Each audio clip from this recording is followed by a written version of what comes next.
ដែលអមអារម្មណ៍ដូចអំបោះជុំពេងមុំជួបមុខគ្នាសំធ្វើមនុស្សមិនស្គាល់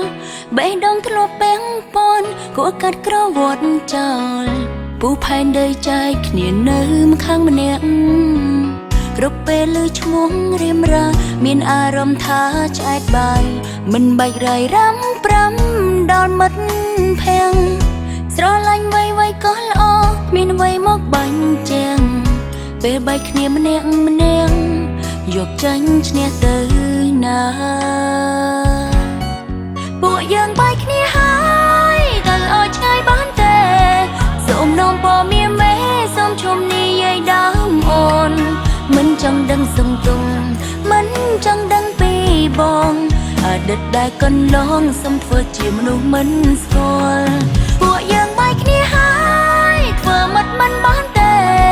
បើចង់ខឹងចង់ចេះគួរណាត់ជួបមកគ្នាផ្ទាល់ផ្ញើពាក្យពេចន៍តាមគេ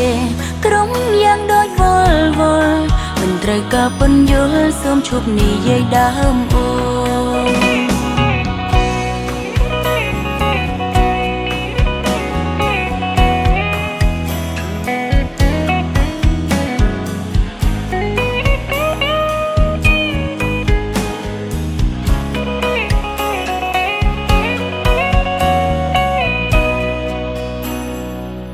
គ្រប់ពេលឮឈ្មោះរៀមរាមានអារម្មណ៍ថាឆ្អែតបាយមិនបាច់រាយរ៉ាំប្រាំ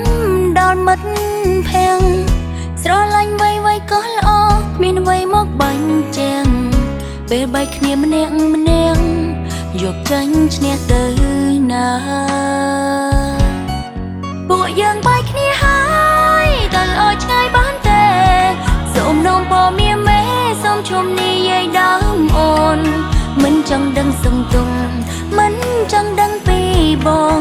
អតីតដែលកន្លងសូមធ្វើជាមនុស្សមិនស្គាល់ពួកយើងបែកគ្នាហើយធ្វើមិត្តមិនបានទេបើចង់ខឹងចង់ចេះគួរណាត់ជួបមកគ្នាផ្ទាល់ផ្ញើពាក្យពេចន៍តាមគេក្រុមយ៉ាងដូចវល់មិនត្រូវការពន្យល់សូមឈប់និយាយដើមអូពួកយើងបែកគ្នាហើយទៅឲ្យឆ្ងាយបានទេសូមនោមពមានមេសូមជុំនិយាយដើមអូនមិនចង់ដឹងសង្ទុំមិនចង់ដឹងពីបងអតីតដែលកន្លងសូមធ្វើជាមនុស្សមិនស្គាល់ពួកយើងបែកគ្នាហើយធ្វើមិត្តមិនបានទេបើចង់ខឹងចង់ចេះគួរណាត់ជួបមកគ្នាផ្ទាល់ផ្ញើពាក្យពេចន៍តាមគេក្រុមយ៉ាងដូចវល់មិនត្រូវការពន្យល់សូមឈប់និយាយដើមអូពួកយើងបែកគ្នាហើយទៅឲ្យឆ្ងាយបានទេសូមនោមពមានមេសូមជុំនិយាយដើមអូនមិនចង់ដឹងសង្ទុំ